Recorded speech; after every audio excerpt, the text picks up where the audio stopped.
완전히 과소평가했다는 걸 인정하겠습니다. 세계은행의 아프리카 농업인프라 총괄 수석 엔지니어가 공개적으로 한 고백입니다. 독일 지멘스 450만 달러의 초대형 관계 시스템도 유럽 최첨단 펌프 기술도 전부 모래폭풍 앞에서 단 하루 만에 무너져 버렸습니다. 하지만 한국은 마을 구멍가게에서 파는 페트병 겨우 몇 개, 거기 뚫린 바늘구멍만으로 사막을 정복해버렸죠. 불과 2개월 전 에티오피아 사헬 벨트에서는 최악의 농업 재앙이 벌어졌고 호주의 15년 경험을 가진 전문가까지 손 들어버릴 수밖에 없었습니다. 칼라하리금 모래폭풍이 휩쓸고 간 뒤 남은 것은 모래에 묻힌 펌프와 수백만 달러의 잔해뿐이었죠. 그런데 갑자기 기적 같은 일이 벌어졌습니다. 50도 사막에서 파란 배추가 자라기 시작하더니 세계은행 감사단이 김치를 먹고 감탄하며 한국 기술을 인정한 것이었죠. 도대체 20달러짜리 페트병으로 어떻게 450만 달러의 시스템을 이길 수 있었던 걸까요? 그리고 한국은 과장의 나라라며 냉소했던 전문가가 왜 결국 눈물을 흘리며 사과할 수밖에 없었을까요? 지금부터 아프리카 사막에서 벌어진 믿기 힘든 K기적의 전 과정을 함께 확인해 보겠습니다. 이야기 시작 전에 1초 만에 누를 수 있는 좋아요와 구독 버튼 꾹 눌러주시면 저희에게 정말 큰 힘이 됩니다. 그리고 지금 어디에서 시청하고 계신지 댓글로 알려주세요. 그럼 바로 시작하겠습니다. 저는 에밀리 가드너입니다. 호주 출신이고 올해 38살이에요. 세계은행에서 아프리카 농업 인프라를 총괄하는 수석 엔지니어로 일하고 있습니다. 지난 15년간 아프리카 전역을 다니며 도움이 필요한 수많은 개발 프로젝트를 검토해왔어요. 그 경험으로 저는 확신했죠. 데이터와 검증된 기술만이 문제를 해결할 수 있는 답이라고 말입니다. 2025년 3월 29일, 저는 에티오피아 아파르주 금발레 마을로 향하고 있었습니다. 이번에는 한국이 추진한다는 농업 지원 프로젝트를 점검하러 왔어요. 차창 밖으로 펼쳐진 건 끝없는 사막이었습니다. 메마른 땅이 거북이 등처럼 갈라져 있고 나무 한 그루 제대로 자라지 못하는 곳이었어요. 사헬 벨트 최악의 가뭄 지역이라고 하더군요. 그런데 갑자기 지프가 덜컹거리며 멈춰 섰어요. 운전기사가 당황하며 말했습니다. 엔진이 과열됐어요. 지금 당장은 운행이 어렵겠는데요. 수리가 필요합니다. 오후 2시, 기온은 50도를 넘나들고 있었어요. 사막의 뜨거운 공기가 차 안으로 밀려 들어왔습니다. 그늘 하나 없는 사막 한복판에서 차가 고장난 상황이었습니다. 땀이 순식간에 온몸을 적시기 시작했어요. 셔츠가 등에 달라붙고 목이 바짝바짝 타들어갔습니다. 이런 날씨에 저는 한국이 추진한다는 프로젝트를 점검하러 왔던 겁니다. 코이카와 코피아에서 진행하는 농업 지원 사업이라고 하더군요. 하지만 솔직히 말하면 저는 처음부터 회의적이었어요. 거의 확신에 가까웠습니다. 또 한국식 과장 마케팅이겠구나. 2016년 부산에서 있었던 일이 자꾸 떠올랐거든요. 그때 저는 한국의 해수 담수화 스타트업에 200만 달러를 투자했었습니다. 세계 최초 친환경 기술이라며 대대적으로 홍보했었죠. 하지만 3개월 만에 플랜트가 폭발했어요. 투자금은 모두 날아갔고 언론에서는 저를 호되게 비판했습니다. 검증되지 않은 기술에 속은 무능한 엔지니어라고 말이죠. 그 이후로 저는 한국 기술에 대해 깊은 불신을 갖게 됐어요. 한국은 과장의 나라다. 이게 제가 내린 결론이었습니다. K-팝이나 드라마로는 세계를 열광시킬 수 있을지 몰라도 진짜 기술력은 의문이라고 생각했죠. 차 안에서 기다리며 저는 중얼거렸습니다. 또 K-팝 마케팅 기법으로 포장한 프로젝트겠지. 페트병으로 농업을 한다고. 정말 말이 안 되는 소리라고 생각했어요. 그때였습니다. 멀리 열기 너머로 누군가 달려오는 게 보였어요. 젊은 아프리카 여성이었습니다. 검은 피부가 뜨거운 햇볕에 반짝이고 있었죠. 손에는 정말 이상한 걸 들고 있었어요. 페트병에서 가느다란 호스들이 여러 개 나와 있는 장치였습니다. 여성이 저희 차 바로 앞을 지나쳐갔어요. 숨을 헐떡이면서도 전혀 멈추지 않고 달려가더군요. 이 50도가 넘는 사막에서 뭔가에 그렇게 몰두할 수 있다니. 그 여성의 눈에는 뭔가 확신에 찬 빛이 있었어요. 마치 자신이 하는 일에 대해 절대적인 믿음을 갖고 있는 것처럼 보였습니다. 나중에 알고 보니 그 여성이 셀라 아벨이었어요. 현지 농업대학에 다니는 23살 청년 리더였습니다. 그리고 그 이상한 장치가 바로 한국에서 가져온 점적관계 시스템이었죠. 하지만 그때는 전혀 몰랐습니다. 그저 한국 프로젝트가 뭔지는 모르겠지만 어차피 K-팝 홍보용이겠지라고 생각했을 뿐이었어요. 1시간 후 다행히 구조차가 와서 저희는 마을에 도착할 수 있었습니다. 하지만 그 50도 사막에서의 경험은 제게 강렬한 인상을 남겼어요. 특히 그 젊은 여성의 모습이 계속 머릿속에 맴돌았습니다. 이런 극한의 땅에서 과연 농업이 가능할까? 그리고 한국의 기술이 정말 이 문제를 해결할 수 있을까? 의문은 더욱 깊어져만 갔습니다. 하지만 동시에 묘한 호기심도 생겼어요. 그 여성이 그토록 확신에 차서 달려간 이유가 뭘까? 과연 한국이 이번에는 제대로 된 기술을 가져온 걸까? 금발레 마을에 도착한 지 이틀째 되던 날이었습니다. 저와 함께 온 보좌관 루카스 리가 갑자기 쓰러졌어요. 루카스는 남아프리카 공화국 출신으로 제 밑에서 5년째 일하고 있는 유능한 직원이었습니다. 아프리카 기후에는 익숙할 거라고 생각했는데 완전히 잘못 판단한 거였어요. 에밀리, 머리가 너무 아파요. 루카스가 창백한 얼굴로 말했습니다. 어지러워서 서 있을 수가 없어요. 체온을 재보니 40도가 넘었어요. 전형적인 열사병 증상이었습니다. 즉시 마을 보건소로 데려갔지만 시설이 너무 열악했어요. 에어컨도 제대로 작동하지 않는 곳이었죠. 결국 수도 아디스아바바까지 긴급 후송해야 했습니다. 3시간 동안 비포장도로를 달려 병원에 도착했을 때 루카스는 의식을 잃은 상태였어요. 의사가 말했습니다. 좀 더 늦었다면 정말 위험할 뻔했습니다. 탈수와 열사병이 심각한 수준이에요. 병원 복도에서 기다리며 저는 깊은 충격에 빠졌습니다. 이런 극한의 환경에서 농업 프로젝트를 진행한다는 게 과연 현실적일까요? 아무리 기술이 좋다 해도 사람이 견딜 수 없는 곳에서 무슨 의미가 있겠어요. 그런데 설상가상으로 더 큰 문제가 터졌습니다. 세계은행 본부에서 긴급 연락이 왔어요. 에밀리, 감사 일정이 변경됐습니다.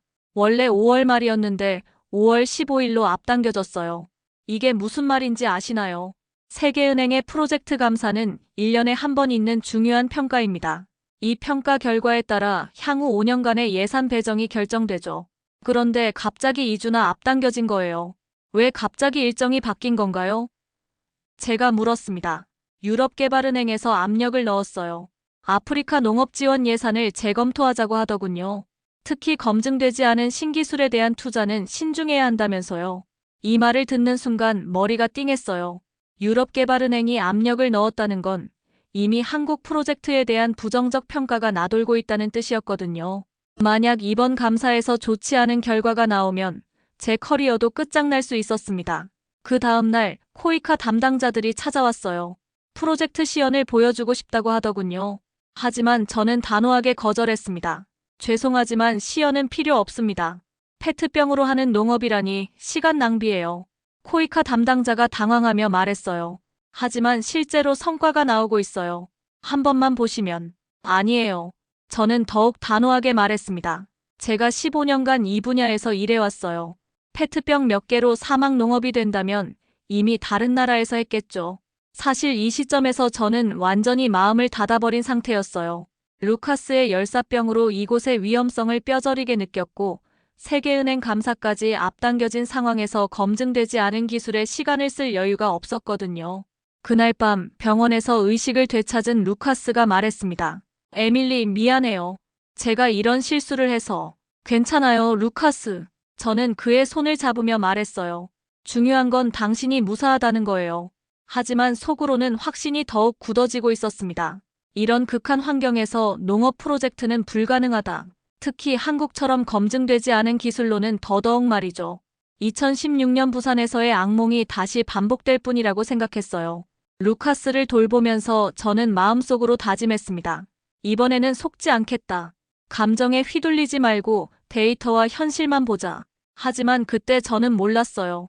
진짜 현실이 무엇인지, 그리고 제가 얼마나 큰 착각을 하고 있는지 말입니다. 루카스가 회복되어 다시 금발레 마을로 돌아온 지 사흘째 되던 날이었습니다. 코이카 사무소에서 프로젝트 브리핑을 받기 위해 찾아갔어요. 정중하게 거절하려는 마음이었지만 최소한의 예의는 지켜야 한다고 생각했거든요. 사무소 문을 열고 들어서는데 익숙한 목소리가 들려왔습니다. 에밀리? 정말 에밀리 가드너 맞나요? 뒤돌아보니 50대 정도의 한국 남성이 놀란 표정으로 서 있었어요. 순간 기억이 떠올랐습니다. 김현우 박사님이세요? 김현우 박사는 제가 호주 시드니 대학교에서 박사과정을 할 때 만난 분이었어요. 당시 김 박사는 농업공학과 방문연구원으로 와 계셨죠. 같은 연구실에서 1년 반 정도 함께 연구했던 기억이 났습니다. 와, 정말 반갑네요. 김 박사가 환하게 웃으며 말했어요. 15년 만인가요? 시드니에서 헤어진 이후 처음이네요. 네, 정말 오랜만이에요. 저도 미소를 지으며 답했습니다. 그때 김 박사는 정말 좋은 분이었거든요. 연구실에서 늦게까지 실험하는 저에게 커피를 가져다 주시고 논문 쓰는 법도 친절하게 알려주셨어요. 저는 지금 코이카와 코피아에서 수석 컨설턴트로 일하고 있어요. 김 박사가 설명했습니다. 새마을운동 모델을 아프리카에 적용하는 프로젝트를 담당하고 있죠. 그때 김 박사가 벽에 걸린 낡은 사진을 가리켰어요. 흑백 사진이었는데 논밭에서 일하는 사람들의 모습이 담겨 있었습니다. 이게 1960년대 한국 농촌 사진이에요. 김 박사가 조용히 말했습니다. 당시 한국도 지금 이곳과 별반 다르지 않았어요. 가난하고 기술도 없고 절망적이었죠. 사진 속 농민들의 모습은 정말 처참했어요. 헌 옷을 입고 맨발로 논에서 일하는 사람들. 지금 이 마을 사람들과 크게 다르지 않았습니다. 하지만 새마을 운동을 통해 모든 게 바뀌었어요. 김 박사의 목소리에 확신이 담겨 있었습니다. 저비용 기술과 주민 참여로 기적을 만들어냈죠. 그때 밖에서 누군가 뛰어들어왔어요. 셀라 아벨이었습니다. 김 박사님, 성공했어요. 셀라가 숨을 헐떡이며 외쳤습니다. 페트병 시스템으로 정말 새싹이 나왔어요. 손에는 작은 화분을 들고 있었어요. 그 안에는 정말로 파란 새싹 몇 개가 돋아나 있었습니다. 이게 바로 한국에서 가져온 배추 씨앗이에요. 셀라가 신나서 말했습니다. 페트병 점적 관계 시스템으로 기른 거예요. 김 박사가 흐뭇하게 웃었어요. 역시 셀라네요. 정말 대단해요. 그런데 저는 그 모습을 보며 실소를 금할 수 없었습니다. 새싹 몇 개 나온 걸 갖고 그렇게 호들갑을 떨다니. 이런 소규모 실험으로 뭘 증명할 수 있다는 걸까요? 배추 새싹이 몇 개 나온 걸로 뭘 할 수 있겠어요? 제가 냉소적으로 말했습니다. 이런 식으로는 마을 사람 한 명도 제대로 먹여 살릴 수 없어요. 셀라의 얼굴이 순간 굳어졌어요. 김 박사도 당황한 기색이 역력했습니다. 에밀리, 물론 지금은 시작 단계지만. 김 박사가 조심스럽게 말했어요. 시작 단계요? 저는 더욱 신랄하게 말했습니다. 박사님, 현실을 보세요. 이곳은 50도가 넘는 사막이에요. 페트병 몇 개로 농업혁명을 일으킬 수 있다고 정말 믿으세요? 김 박사가 제게 악수를 청했어요. 에밀리, 그래도 옛 동료 아니에요? 한 번 더 기회를 주세요. 하지만 저는 그 손을 뿌리쳤습니다. 죄송해요, 박사님. 하지만 저는 더 이상 검증되지 않은 실험에 시간을 낭비할 수 없어요. 그 순간 사무소 안이 조용해졌어요. 셀라는 화분을 가슴에 꼭 안고 있었고 김 박사는 허공에 남은 손을 천천히 내렸습니다. 저는 뒤도 돌아보지 않고 사무소를 나왔어요. 하지만 걸어가면서도 마음이 편하지 않았습니다. 김 박사는 분명 좋은 분이었는데 너무 심하게 대한 건 아닐까? 독일의 대형 시스템이 정답이라고. 하지만 곧 그 확신이 얼마나 위험한 것인지 깨닫게 될 줄은 몰랐어요. 2025년 4월 28일 아침, 저는 독일 시스템 설치 현장을 점검하러 나갔습니다. 울리와 함께 세운 계획이 드디어 실행에 옮겨지고 있었어요. 거대한 펌프와 파이프라인이 마을 곳곳에 설치되고 있었습니다. 450만 달러짜리 시스템답게 모든 게 체계적이었죠. 에밀리, 다음 주면 마을 전체에 물을 공급할 수 있어요. 울리가 자신만만하게 말했습니다. 그런데 오후 2시경, 서쪽 지평선에서 거대한 모래구름이 다가오고 있었습니다. 모래폭풍이에요. 울리가 창백해지며 외쳤습니다. 즉시 대피해야 합니다. 순식간에 현장이 아수라장이 됐어요. 칼라하리 사막에서나 볼 수 있다는 거대한 모래폭풍이 마을을 덮쳤습니다. 저는 울리와 함께 임시 대피소로 뛰어들었어요. 3시간이 지나서야 폭풍이 멈췄습니다. 밖으로 나가보니 참담한 광경이 펼쳐져 있었어요. 거대한 펌프 시설이 모래에 반쯤 묻혀 있었습니다. 파이프라인은 여기저기 끊어져 있었고 정밀 장비들은 모래투성이었어요. 이런 일이 어떻게? 울리가 멍하니 중얼거렸습니다. 독일 기술진들이 복구를 시도해봤지만 소용없었어요. 핵심 펌프가 모래에 완전히 매몰된 상태였습니다. 수리가 가능한가요? 제가 다급하게 물었습니다. 최소 6개월은 걸릴 것 같아요. 독일 기술진이 고개를 저으며 말했습니다. 새 장비를 독일에서 가져와야 해요. 비용도 추가로 200만 달러는 들 겁니다. 그 순간 제 머릿속이 하얘졌어요. 450만 달러를 투입한 시스템이 하루 만에 무용지물이 된 거였습니다. 세계은행 감사는 2주 후인데 이걸 어떻게 설명해야 할까요? 더 충격적인 건 그 다음이었습니다. 현지 언론에서 이 소식을 대서특필했어요. 450만 달러 독일 시스템, 모래 폭풍에 하루 만에 무너져. 제 휴대폰이 쉴 새 없이 울렸어요. 세계은행 본부에서 연락이 왔습니다. 에밀리, 즉시 사태 수습하세요. 이번 주 안에 대안을 제시하지 못하면 예산 전액 회수 검토에 들어갑니다. 그날 밤 저는 잠을 이룰 수 없었어요. 15년간 쌓아온 제 커리어가 무너지는 소리가 들리는 것 같았습니다. 2016년 부산 사건이 다시 떠올랐어요. 또 같은 실수를 반복한 건가?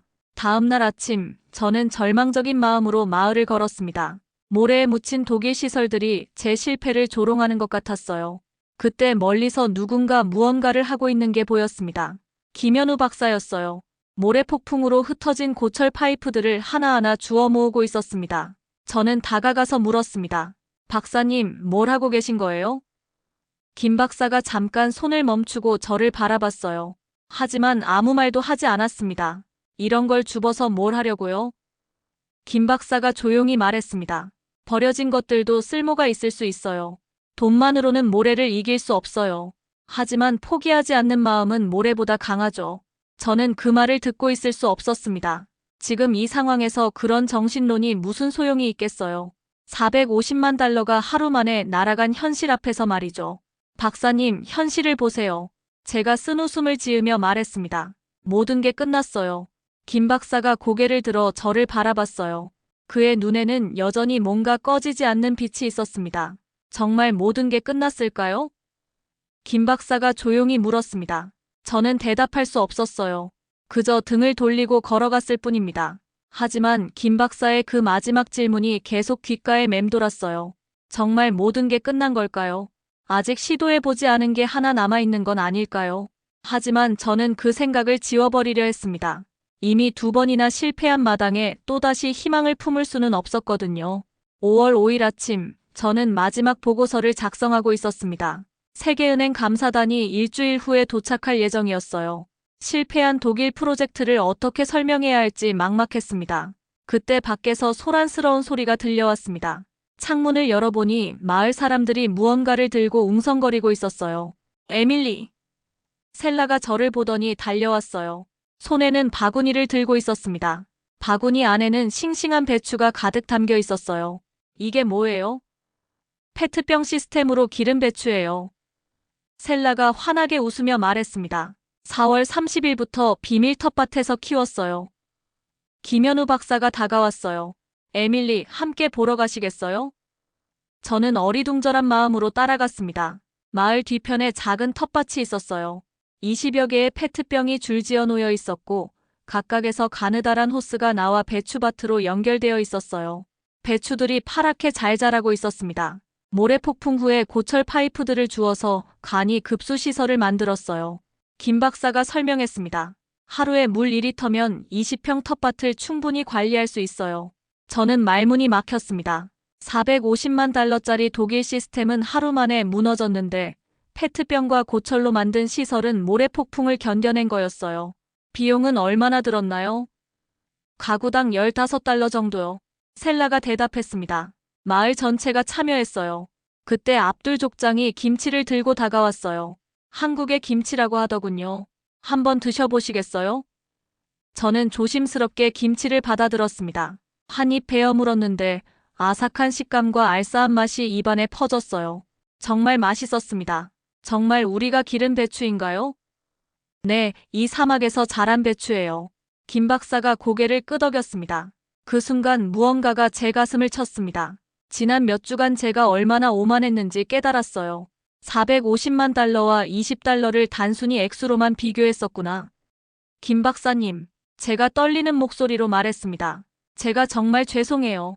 눈물이 차올랐어요. 제가 그토록 무시했던 페트병 시스템이 실제로는 이런 기적을 만들어내고 있었다니. 저는 한국을 완전히 잘못 봤어요. 제가 눈물을 닦으며 말했습니다. 정말 미안해요. 김 박사가 따뜻하게 웃었습니다. 괜찮아요, 에밀리. 중요한 건 지금 이렇게 이해해 주시는 거죠. 바로 그때 루카스가 나타났어요. 에밀리, 이 모든 걸 봤어요? 정말 믿을 수 없어요. 김 박사님께서 제가 열사병에 걸렸을 때도 페트병 시스템으로 응급처치용물을 공급해 주셨거든요. 루카스가 설명했습니다. 그때부터 이 기술에 관심을 갖게 됐어요. 마침 그때 세계은행 감사단이 예정보다 일찍 도착했습니다. 루카스가 앞으로 나섰어요. 감사관님들, 정말 놀라운 일이 일어났어요. 한국의 기술로 사막에서 농업이 성공했습니다. 감사관들이 텃밭을 둘러보더니 고개를 끄덕였어요. 김치를 맛보더니 깜짝 놀라는 표정을 지었습니다. 이건 정말 혁신적이네요. 감사단 리더가 말했습니다. 450만 달러보다 훨씬 효과적인 솔루션 같은데요. 제가 앞으로 나섰습니다. 감사관님들, 저는 한국 기술을 완전히 오해하고 있었어요. 이것이야말로 진짜 기술입니다. 지속 가능하고 현지에 적합하고 누구나 배울 수 있는 기술 말이죠. 그날 저녁 저는 김 박사에게 말했습니다. 박사님, 한국을 정말 존경합니다. 이런 기술을 개발한 나라가 바로 한국이군요. 정말 감동적이에요. 김 박사가 미소를 지었습니다. 에밀리, 이제 시작이에요. 진짜 변화는 앞으로 만들어갈 거니까요. 5월 12일 오전 세계은행 본부에서 공식 연락이 왔습니다. 저는 마을 회관에서 김현우 박사와 마주 앉아 있었습니다. 손에는 공식 문서가 들려 있었어요. 김 박사님, 세계은행에서 정식으로 결정했습니다. 제가 떨리는 목소리로 말했습니다. 앞으로 모든 아프리카 농업 지원 자금을 한국 팀으로 전환합니다. 김 박사의 눈이 반짝였어요.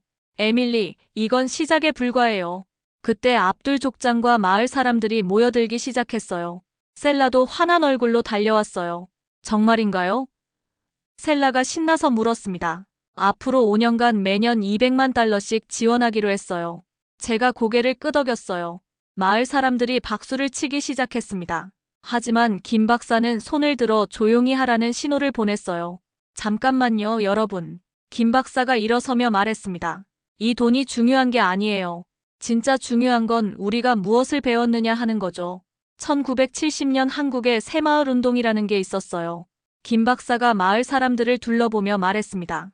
근면, 자조, 협동. 열심히 일하고 스스로 돕고 함께 힘을 합치는 거죠. 압둘 족장이 고개를 끄덕였어요. 그 정신으로 우리가 이 일을 해낸 거군요. 맞습니다. 김 박사가 미소를 지었습니다.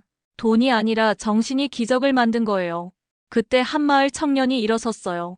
그럼 우리도 다른 마을을 도와야 하는 거 아닌가요? 맞아요. 다른 마을 사람들도 동조했습니다. 우리가 배운 걸 다른 사람들에게도 가르쳐줘야죠. 저는 그 광경을 보며 깊은 감동을 받았어요. 절망에 빠져있던 사람들이 이제는 다른 마을을 도우려 하고 있었거든요.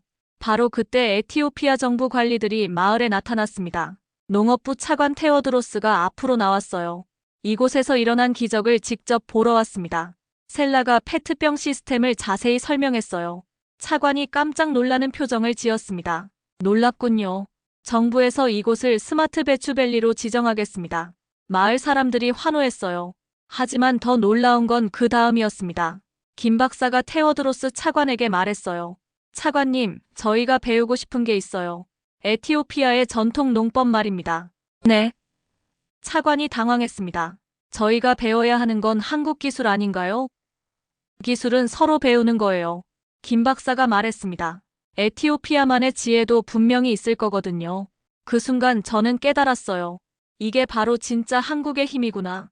배우려는 겸손함과 나누려는 마음. 압둘 족장이 일어섰어요. 그럼 우리 모두 함께 노래를 부르죠. 압둘 족장이 스와힐리어로 노래를 시작했어요. 다른 마을 사람들도 아마라어로 화음을 맞췄습니다. 김 박사도 어설프게나마 따라 부르려 했어요. 저도 모르게 눈물이 났습니다. 한국인과 에티오피아인이 함께 부르는 노래. 언어는 달라도 마음은 하나였어요. 노래가 끝나고 김 박사가 저에게 다가왔습니다. 에밀리, 한국에 한번 오시겠어요? 새마을 운동 발상지를 직접 보시면 좋을 것 같아요. 정말요? 제가 깜짝 놀라며 물었습니다. 네, 그리고 저희도 호주의 농업 기술을 배우고 싶어요. 김 박사가 미소를 지었습니다. 서로 배우고 나누는 거죠. 그때 셀라가 끼어들었어요. 저도 한국에 가볼 수 있을까요? 한국농업대학에서 공부하고 싶어요. 물론이죠. 김 박사가 고개를 끄덕였습니다. 내년에 교환학생 프로그램을 만들어 보겠어요. 저는 그 순간 확신했습니다. 이게 바로 진짜 국제협력이구나. 돈으로 하는 게 아니라 마음으로 하는 거였어요. 테워드로스 차관이 말했습니다. 내년에 사헬 벨트 4개국이 함께하는 농업협력회의를 열겠습니다. 한국을 초청해서 말이죠. 김 박사의 눈이 반짝였어요. 그럼 K드림 연합을 만들어 볼까요? 한국과 아프리카가 함께하는 꿈 말입니다. 모든 사람들이 박수를 쳤어요. 저도 힘껏 박수를 쳤습니다. 한 달 전과는 완전히 다른 마음으로 말이죠. 그날 밤 저는 일기를 썼습니다. 오늘 나는 진짜 한국을 만났다. 그리고 진짜 희망을 봤다. 2025년 5월 20일 마침내 그날이 왔습니다. 금발레 마을 중앙에 하얀색 모듈러 건물이 세워져 있었어요. 에밀리 셀라 K 그린팜 스쿨이라고 적힌 간판이 햇볕에 반짝이고 있었습니다. 저는 김현우 박사 셀라와 함께 교육관 앞에 서 있었습니다. 마을 사람들과 다른 마을에서 온 농민들이 모여들고 있었어요. 모두 페트병 점적관계 기술을 배우러 온 사람들이었죠. 에밀리, 정말 꿈만 같아요. 셀라가 감격에 차서 말했습니다. 셀라, 당신이 있었기에 가능한 일이었어요. 제가 진심으로 말했습니다. 김 박사가 교육관 문을 열었습니다. 안에는 페트병 점적관계 시스템 모형들이 전시되어 있었어요. 벽면에는 새마을 운동 정신을 설명하는 패널도 있었죠. 근면, 자조, 협동. 저는 그 글자들을 보며 중얼거렸습니다. 이제 그 의미를 진정으로 이해할 수 있었어요. 테워드로스 차관이 축사를 했습니다. 오늘 이 교육관 개관으로 에티오피아 농업의 새로운 희망이 시작됩니다. 첫 번째 교육생들이 들어왔습니다. 셀라가 강사로 나서서 페트병 시스템을 설명하기 시작했습니다. 물 2리터로 20평을 관리할 수 있어요. 가장 중요한 건 포기하지 않는 마음이에요. 농민들이 고개를 끄덕이며 열심히 듣고 있었어요. 교육이 끝나고 김 박사가 저에게 다가왔습니다. 에밀리, 이 교육관의 명예관장을 맡아주시겠어요? 기꺼이 맡겠습니다. 제가 말했습니다. 하지만 조건이 있어요. 제가 한국을 완전히 과소평가했다는 걸 인정하겠어요. 한국의 기술과 정신을 세상에 제대로 알리는 게 제 역할이에요. 그때 압둘 족장이 나타났습니다. 손에는 작은 씨앗 주머니를 들고 있었어요. 배추 씨앗이에요. 압둘 족장이 말했습니다. 이웃 마을에 나눠줄 거예요. 저는 그 순간 깨달았어요. 기술을 배운 사람들이 다시 선생님이 되어 다른 사람들을 가르치는 것. 이렇게 해서 사헬 벨트 전체로 퍼져나가는 거였어요. 오후에는 사헬 벨트 4개국 대표들이 화상회의로 참여했어요. 내년에 사헬 K드림 연합을 정식 출범시키겠습니다. 테워드로스 차관이 선언했습니다. 화면 속 다른 나라 대표들도 환호했습니다. 한국 기술을 배우고 싶어요. 김 박사가 말했습니다. 한국도 사헬 지역에서 많은 걸 배우고 있어요. 진짜 협력은 서로 가르치고 배우는 거니까요. 해가 질 무렵 저는 혼자 텃밭으로 걸어갔습니다. 페트병들이 줄지어 서 있고 배추들이 파랗게 자라고 있었어요. 문득 제가 처음 이곳에 왔을 때가 떠올랐어요. 또 K-팝 마케팅 기법으로 포장한 프로젝트겠지. 그때의 제가 얼마나 오만했는지 부끄러웠습니다. 진짜 마케팅은 따로 있었어요. 화려한 광고가 아니라 결과로 보여주는 것. 그리고 무엇보다 진심으로 도우려는 마음. 그게 바로 한국의 진짜 힘이었어요. 셀라가 다가와서 말했습니다. 에밀리, 내년에 정말 한국에 갈 수 있을까요? 물론이에요. 제가 확신에 차서 대답했습니다. 그리고 저도 함께 갈 거예요. 이 작은 배추밭에서 시작된 기적을 사회 전체로 퍼뜨릴 거예요. 그날 밤 저는 세계은행 본부에 보고서를 썼습니다. 한국의 농업기술은 단순히 기술이 아닙니다. 그 안에는 사람을 살리려는 철학이 담겨 있어요. 근면, 자조, 협동의 정신으로 불가능을 가능하게 만드는 힘이 있습니다. 앞으로 아프리카 농업 지원은 한국 모델을 중심으로 해야 합니다. 창밖을 바라보니 금발레 마을의 별들이 반짝이고 있었습니다. 그 별빛 아래로 페트병들이 조용히 물을 공급하고 있었어요. 저는 확신했습니다. 이 작은 기적이 아프리카 전체를 바꿀 거라고. 그리고 그 변화의 중심에 한국이 있을 거라고. 한국 정말 대단한 나라입니다. 호주 세계은행 수석 엔지니어 에밀리 가드너의 놀라운 변화 이야기는 여기까지입니다. 한국은 과장의 나라라며 냉소했던 그녀가 한국 정말 대단한 나라입니다라고 고백하기까지의 감동적인 실화였습니다. 450만 달러짜리 첨단 시설이 모래 폭풍에 무너질 때 20달러짜리 페트병 시스템이 사막에서 배추를 키워낸 기적, 그리고 근면 자조, 협동의 새마을 정신이 아프리카 사헬 지역에 희망을 심어준 이야기. 여러분은 이 사연을 어떻게 들으셨나요? 한국의 진정한 기술력과 따뜻한 마음이 세계를 변화시키고 있다는 사실에 자부심을 느끼셨다면 좋겠습니다. 지금도 어디선가 K드림 연합의 꿈이 계속 자라나고 있을 겁니다. 작은 페트병에서 시작된 기적처럼 말이죠. 긴 영상 끝까지 시청해주셔서 정말 감사드리며 앞으로도 더 많은 감동적인 한국 이야기로 다시 찾아뵐 수 있도록 구독과 좋아요로 응원해주세요. 여러분의 응원과 사랑이 더 좋은 콘텐츠를 만드는데 힘이 됩니다.